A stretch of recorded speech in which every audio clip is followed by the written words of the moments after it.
Dear students, a very warm welcome to all of you in my today's lecture of strategic management. In today's lecture, we will discuss upon strategic planning process. यानी कि आज के lecture में हम discuss करेंगे strategic planning के reference में किन किन पर्टिकुलर स्टेप्स को फोकस किया जाता है। जब हम स्ट्रेटजिक प्लानिंग प्रोसेस की बात करते हैं तो इसका मतलब है कि स्ट्रेटजिक प्लानिंग के रेफरेंस में जो स्टेप्स लिए जाते हैं उसके प्रॉपर डिस्क्रिप्शन को प्रॉपरली डिफाइन करना। जो स्टेप्स मैं आपसे डिस्कस करूंगा इसके रिगार्डिंग वो रिकमेंडेशन तो है, लेकिन एक स्ट्रेटजिक प्लान को क्रिएट करने की प्रॉपर रेसिपी नहीं है। एक्चुअली डिफरेंट सिचुएशंस और डिफरेंट कंडीशंस के अकॉर्डिंग इनमें चेंजेस हो सकते हैं। So these all are the recommendations, not a proper solution. तो जो पर्टिकुलर स्टेप्स हैं जो फॉलो किए जाते हैं स्ट्रेटजिक प्लानिंग प्रोसेस में, these are as follows. The very first step is determine the strategic intent. सबसे पहले तो ऑर्गेनाइजेशन को अपनी स्ट्रेटजिक प्लानिंग प्रोसेस को स्टार्ट करने के लिए डिफाइन करना होगा कि जो स्ट्रेटजिक प्लानिंग है उसका बेसिक कॉन्सेप्ट क्या है। वो पर्टिकुलर बेसिक कॉन्सेप्ट जिसके बेसिस पर जो ऑर्गेनाइजेशन है वो खुद को डिफाइन कर सके, खुद को प्रॉपरली समझ सके। उस बेसिक कॉन्सेप्ट को डिफाइन करना ये इसका सबसे पहला स्टेप होता है और इसे हम स्ट्रेटजिक इंटेंट के नाम से जानते हैं। यानी जब ऑर्गेनाइजेशन खुद को समझने के लिए एफर्ट्स करती है तो वो उसके स्ट्रेटजिक इंटेंट को डिफाइन करते हैं। ये डिफाइन करता है कि ऑर्गेनाइजेशन क्या चाहती है, कहाँ है, कहाँ पहुँचना चाहती है और उसके लिए वो क्या करना चाहती है। इसको प्रॉपरली डिफाइन किया जाता है with the help of the strategic intent. एक तरीके से जो स्ट्रेटजिक कंटेंट है वो सेंस ऑफ डायरेक्शन को डिफाइन करते हैं, सेंस ऑफ डिस्कवरिंग को डिफाइन करते हैं, जिसके हेल्प से कोई भी एंटरप्राइज डिफरेंट टाइप की अपॉर्चुनिटीज को आइडेंटिफाई कर सकती है, नए नए चैलेंजेस को मीट आउट कर सकती है और अपनी डेस्टिनी को क्रिएट कर सकती है, जैसे हम स्ट्रेटजिक इंटेंट का नाम देते हैं। यानी कि शॉर्ट में हम कह सकते हैं स्ट्रेटजिक इंटेंट का मतलब है उन पर्पजेस को डिफाइन करना जो ये डिफाइन करें कि ऑर्गेनाइजेशन किस वजह से सोसाइटी में एग्जिस्ट कर रही है। ऑर्गेनाइजेशन के सरवाइव करने के या एग्जिस्ट करने के पर्पजेस को हम उसके स्ट्रेटजिक इंटेंट के बेसिस पर डिफाइन करते हैं। ये विजन मिशन स्टेटमेंट के फॉर्म में डिफाइन किए जाते हैं। तो इसी वजह से नेक्स्ट स्टेप हमारा ऑब्वियसली बनता है डिफाइन ऑर्गेनाइजेशनल मिशन। तो जब आप एक बार स्ट्रेटजिक इंटेंट को डिटरमाइन करते हो उसके बाद स्ट्रेटजिक प्लानिंग प्रोसेस में आप अगले स्टेप को फोकस करते हो, that is define organisational mission. A mission statement defines the core purpose of the organization, why it exists. किसी भी ऑर्गेनाइजेशन के कोर पर्पस को उसके मिशन स्टेटमेंट के बेसिस पर डिफाइन किया जाता है कि वो क्यों एग्जिस्ट करती है। ये इसका कोर पर्पस देता है, कोर पर्पस होता है जिसे हम मिशन स्टेटमेंट के बेसिस पर डिफाइन करते हैं। A mission statement is like an introductory paragraph that lets the reader know where the writer is going. Hence, the mission statement must communicate the essence of an organization to the reader. An organization's ability to articulate its mission indicates its focus and purposefulness.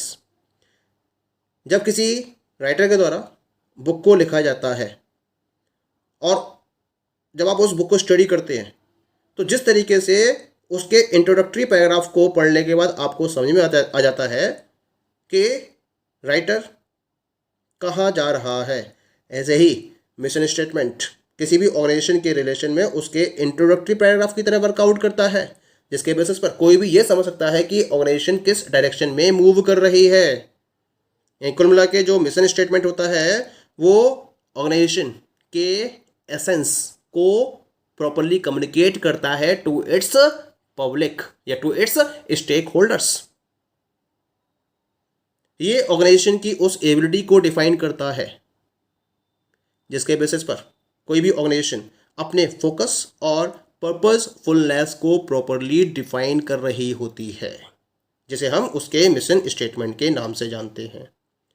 Once you are clear with the mission statement, then you are moving to the third step and this is analysing environment. एक बार organisation ये define कर देती है कि वो क्यों exist करती है, वो क्या करती है, उसके बाद इसको अपनी करंट सिचुएशन के रिगार्डिंग प्रॉपर इंफॉर्मेशन को कलेक्ट करना होता है और उसे प्रॉपरली एनालाइज करना होता है। अपने करंट एनवायरनमेंट और सराउंडिंग एनवायरनमेंट को प्रॉपरली एनालाइज करना ये किसी भी ऑर्गेनाइजेशन के लिए बहुत ज़रूरी स्टेप है, एक मस्ट स्टेप है, जिससे कि जो ऑर्गेनाइजेशन है वो एनवायरनमेंट में चेंजेस के अकॉर्डिंग सक्सेसफुल वे में रिस्पॉन्ड कर सके। यानी कि अगर एनवायरमेंटल फैक्टर्स में चेंजेस हो रहे हैं और अगर उसके अकॉर्डिंग आप सक्सेसफुल वे में रिस्पॉन्ड कर रहे हैं तो इसका मतलब आप अपने सर्वाइवल को और ज़्यादा एंश्योर कर रहे हैं, अदरवाइज आप सर्वाइव नहीं कर पाएंगे। It means situation assessment obtain current information about the organization's strength, weaknesses and performance. Information that will highlight the critical issues that the organization faces and that its strategic plan must address. यानी जब situation को properly assess किया जाता है तो इसमें organisation अपने surrounding environment के रिगार्डिंग डिफरेंट टाइप की करंट इंफॉर्मेशन को ऑब्टेन करती है, जैसे कि ऑर्गेनाइजेशन की स्ट्रेंथ, वीकनेसेस और परफॉर्मेंस के रिगार्डिंग इंफॉर्मेशन, वो पर्टिकुलर इंफॉर्मेशन जो उन पर्टिकुलर क्रिटिकल इश्यूज को हाईलाइट करती हैं जो ऑर्गेनाइजेशन अपनी सराउंडिंग में फेस कर रही होती है और उसका एक प्रॉपर अफेक्ट हो रहा होता है ऑन द ऑर्गेनाइजेशन वर्किंग, जिनको स्ट्रेटेजिक प्लान को एड्रेस करना बहुत ज़्यादा जरूरी है। क्योंकि अगर इनको एड्रेस नहीं किया जाएगा, इनको कंसीडर नहीं किया जाएगा तो ऑर्गेनाइजेशन सक्सेस को गेन नहीं कर सकती, अपने आप को इंडस्ट्री में सर्वाइव नहीं कर सकती है। इन पर्टिकुलर फैक्टर्स में, एनवायरमेंटल फैक्टर्स में इंटरनल और डिफरेंट टाइप के एक्सटर्नल फैक्टर्स को कंसीडर किया जाता है, जैसे कि कंपटीशन है, इकोनॉमिक कंडीशंस हैं, political conditions, technological conditions, legal factors और भी बहुत सारे फैक्टर्स हैं जिनको प्रॉपरली कंसीडर करते हुए इनके रिगार्डिंग प्रॉपर इंफॉर्मेशन को कलेक्ट किया जाता है और उनका क्या इफेक्ट पड़ रहा है ऑर्गेनाइजेशन के ऊपर, इसको भी प्रॉपरली स्टडी किया जाता है। The next step is step number 4, strategy formulation. एक बार जब आप अपने सराउंडिंग एनवायरनमेंट को प्रॉपरली एनालाइज कर लेते हो और उनके अफेक्ट को आप प्रॉपरली स्टडी कर लेते हो कि ऑर्गेनाइजेशन की वर्किंग के ऊपर उसका किस तरीके से अफेक्ट पड़ रहा है, उसके बाद आप क्या करते हो, उन पर्टिकुलर ब्रॉड अप्रोचेस को डिफाइन करते हो जिनको फॉलो किया जाना चाहिए उस पर्टिकुलर एक्टिविटी को एक्शन में लाने के लिए, जैसे आपने मिशन स्टेटमेंट के बेसिस पर डिफाइन कर रखा है। और उसके साथ साथ उन पर्टिकुलर जनरल और स्पेसिफिक रिजल्ट्स को भी डिफाइन किया जाता है जिन्हें आप अचीव करना चाहते हो। तो जो ब्रॉड अप्रोचेस हैं जिनको कंसीडर किया जाता है उन्हें तो हम बोलते हैं स्ट्रेटजीज, और जो जनरल और स्पेसिफिक रिजल्ट्स हैं जो आप अचीव करना चाहते हो उन स्ट्रेटजीज के अंडर में, उन्हें हम बोलते हैं गोल्स एंड ऑब्जेक्टिव्स। तो इस तरीके से इस पर्टिकुलर स्टेप में आपको प्रॉपर स्ट्रेटजीज को फॉर्मुलेट करना है और उसके हिसाब से या उसके according proper goals and objectives को भी डिफाइन करना होता है। तो हम इस स्टेज को नाम देते हैं स्ट्रेटजी फॉर्मुलेशन का। It means strategy formulation may be defined as the ability of the firm to win over the long term in the competitive situation.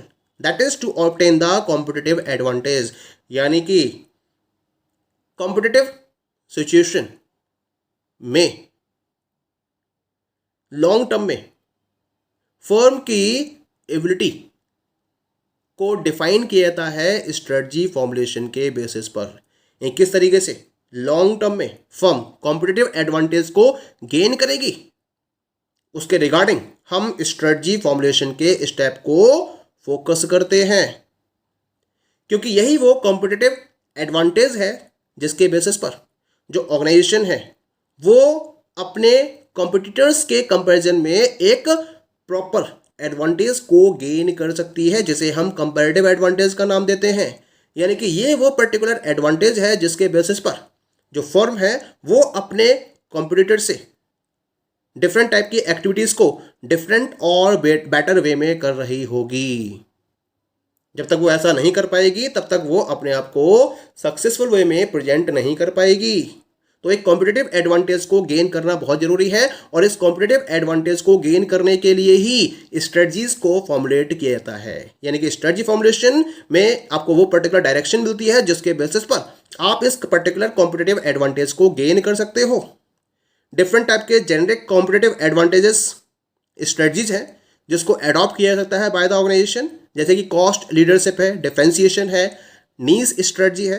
Cost leadership में ऑर्गेनाइजेशन इंडस्ट्री में सबसे कम कीमत के प्रोडक्ट को प्रोड्यूस करके एक competitive advantage gain कर सकती है, या फिर एक ऐसा प्रोडक्ट अवेलेबल कराए जो बाकी कॉम्पिटिटर्स के कंपैरिजन में यूनिक फीचर्स को प्रेजेंट कर रहा हो, जिसे हम डिफरेंशिएशन स्ट्रेटजी का नाम देते हैं। या फिर यहाँ एक स्ट्रेटजी होती है जिसको हम नीश स्ट्रेटजी का नाम देते हैं, जहां कंपनी क्या करती है, एक स्मॉल सेगमेंट ऑफ कस्टमर को सेलेक्ट कर लेती है और फिर उनकी नीड के अकॉर्डिंग स्पेशल क्वालिटी प्रोडक्ट्स को अवेलेबल कराती है। तो इस तरह से wide range of strategic competitive advantages activities are there, strategies are there which can be adopted by the firm. तो यहां आपका स्ट्रेटजी फॉर्मुलेशन का स्टेप होता है complete. Then you move to the next step, that is the strategy implementation. केवल formulation से काम नहीं चलेगा, पेपर वर्क आपको प्रॉपर रिजल्ट्स प्रोवाइड नहीं करते हैं। आपने जो स्ट्रेटजीज फॉर्मुलेट करी हैं उनको आपको प्रॉपरली इंप्लीमेंट करने का टाइम आ चुका है। और स्ट्रेटजी इंप्लीमेंटेशन में क्या करते हो, जिन स्ट्रेटजीज को आपके द्वारा फॉर्मुलेट किया गया है उन्हें आपको प्रॉपरली इंप्लीमेंट करना होता है, जिससे कि आप इन स्ट्रेटजी के अकॉर्डिंग जो डिजायर्ड आउटकम चाहते हो उसको आप प्रॉपरली ऑब्टेन कर सको। तो डिजायर्ड आउटकम्स को ऑब्टेन करने के पॉइंट ऑफ व्यू से जो स्ट्रेटजीज फॉर्मुलेट की गई हैं इनको इस पर्टिकुलर स्टेज में इंप्लीमेंट किया जाता है या एक्शन में लेकर आया जाता है। The last step is that is strategy evaluation. This is the final step in the strategic planning process. ये लास्ट स्टेप होता है